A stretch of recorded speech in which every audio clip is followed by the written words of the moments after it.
we saw that China has been able to forge a rapprochement that no other country has done in the history of the Middle East. Mostly, big powers have divided and ruled and have seen the region from a zero-sum game perspective, where making Iran and Saudi Arabia at odds with each other was seen as politically beneficial to these powers. Today we will talk about the Saudi and Iran deal brokered by China and Saudi Arabia's joining for the Shanghai Cooperation Organization. And this is our topic today. So, can you provide some background on the recent Saudi-Iran deal brokered by China? Firstly, we know that Iran and China signed a mammoth contract for oil and gas under the Belt and Road Initiative when Mr. Wang Yi and the Chinese foreign minister met, I think, about a year and a half ago or 2 years ago. And this was a very important stepping stone for Iran's integration into the global energy market. And subsequently, we saw very recently that China has done what no other country could have pulled off. As you know, Iran and Saudi Arabia have been traditionally arch rivals and have not seen eye to eye because of areas of influence that were diverging and proxies in different countries which they had. And they were battling for influence in the Middle East. Yeah. And all of a sudden, we saw that China has been able to forge a rapprochement that no other country has done in the history of the Middle East. Mostly, big powers have divided and ruled and have seen the region from a zero-sum game perspective, where making Iran and Saudi Arabia at odds with each other was seen as politically beneficial to these powers. However, President Xi Jinping and his government have very quietly, through quiet diplomacy, through quiet action-oriented diplomacy, brought them together, which will have not only benefits for these three countries involved, but I believe benefits for the whole region. And I tell you why. Yemen was unstable, as we know, and there was a proxy war in Yemen between the Iranian militants in Yemen, the Iranian groups in Yemen, and the Saudi groups in Yemen. Yemen will be stabilized. Syria was another area where there was a proxy conflict. Lebanon was another area. And of course, Iraq was another area. So we will see that there will be positive ripple effects of this rapprochement in the Middle East. And this is something that is historic. So why do you think China can be the mediator between those kind of countries or two countries? China does not have excess baggage in the Middle East. Mm-hmm. What I mean by excess baggage is that China has been an above-board player in international relations and has followed a policy historically of non-interference in the internal matters of other countries, as you very well know. So China is seen as a neutral player, as a player which is bipartisan, as a player that is encouraging multipolarity rather than unipolarity, as a player that is encouraging connectivity rather than zero-sum. Mm. And the Belt and Road Initiative, in my opinion, has a very important role to play here, because countries are now realizing in the post-pandemic world order that it is all about economic growth and energy security. These are just two things: maintaining economic growth, secondly, having a consistent and sustained energy security and energy supply to meet the needs of the population. There is no room for a new Cold War. China, unlike other powers, has not orchestrated regime change in the Middle East. If you read the article of Fareed Zakaria in the Foreign Affairs Journal, he says, and the article is "The New China Scare," it's called. He talks about that the United States orchestrated regime change 62 times in the Cold War with the Soviet Union. 62 times it attempted to change the governments in other countries. Oh my God. And this is, I'm not saying this.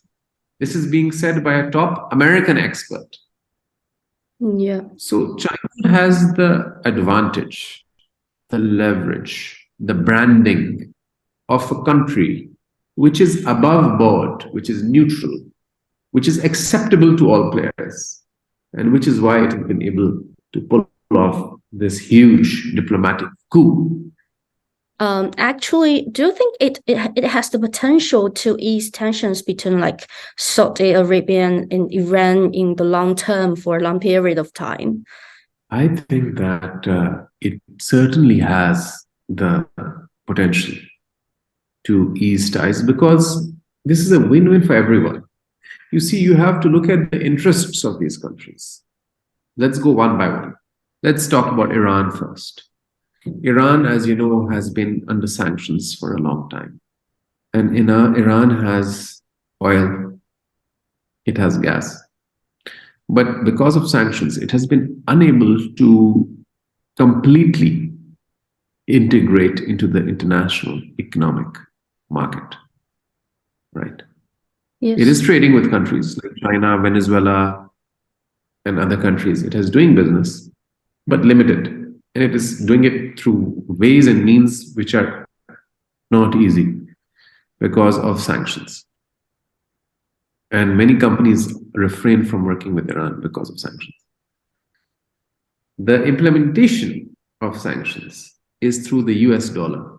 So we see that the opportunity to use RMB to export its oil and to integrate with the world market gives Iran an opportunity to bypass the sanctions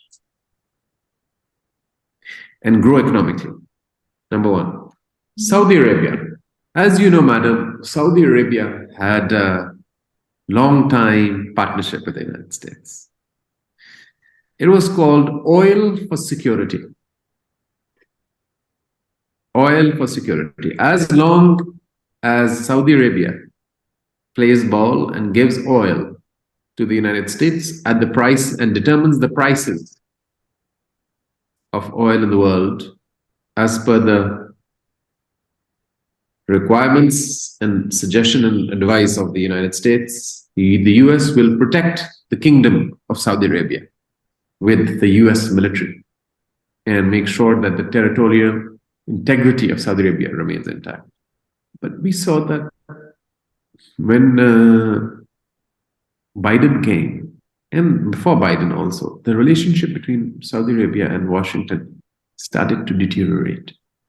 When the missiles were fired on Saudi Arabia, the United States withdrew the missile defense system, which it had installed in Saudi Arabia to protect Saudi Arabia.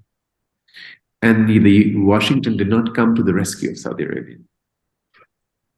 And Trump had also threatened to Mohammed bin Salman, the crown prince, that if we withdraw our support, your government will crumble.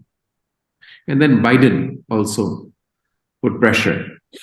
So there was a realization in Saudi Arabia and the United Arab Emirates that the future is East. The future is not Washington. And the same deal almost that the economic deal that Saudi Arabia had with the United States in terms of oil and export of oil, China has already offered. And China will buy because China is a big consumer economy, as you know very well. And the two sessions have also emphasized on consumer growth. So this is the interest of Saudi Arabia. They have realigned strategically. It is not only an economic realignment, it is also a political realignment. This is very important. And for China, what is the in it for China? China has ceded, China has actualized and filled the vacuum which the United States had created. There is a new player on the block, and that is the People's Republic of China. So the vacuum that the United States of America has left in the Middle East, China has filled, and this will be a game changer for the Belt and Road Initiative, I believe. And I think that Pakistan will also be a very big beneficiary, actually. I'll tell you why Pakistan. Because, number one, this is going to have big implications for Pakistan, because Pakistan was managing its relationship with Iran and Saudi Arabia very delicately. Iran is our border country. Saudi Arabia is a very close partner of Pakistan. And we also border with China, and we have the China-Pakistan economic corridor. So all these three countries that have this new deal are very close to Pakistan. Yes, and we can also include the China-Pakistan economic corridor. So this is the whole picture. As I said, is the Belt and Road Initiative. So connectivity. Connectivity through railway, pipelines, roads, oil corridors, energy corridors, economic corridors. This is a very big opportunity, in my opinion. And now that Iran and Saudi Arabia are on the same page, I think that it can be lead to more stability in the region, and that can lead to more economic activity. So this and Pakistan can serve as an energy corridor for Saudi Arabia and China, because China needs to transport the oil, refined oil from Saudi Arabia. We can have oil refineries in Pakistan. The oil from Saudi Arabia can be processed here and go to China in a pipeline. So this can be very big. It can be a very big initiative. It can be a very big step. I think the potential is huge. And I think that these countries should also join the China-Pakistan economic corridor.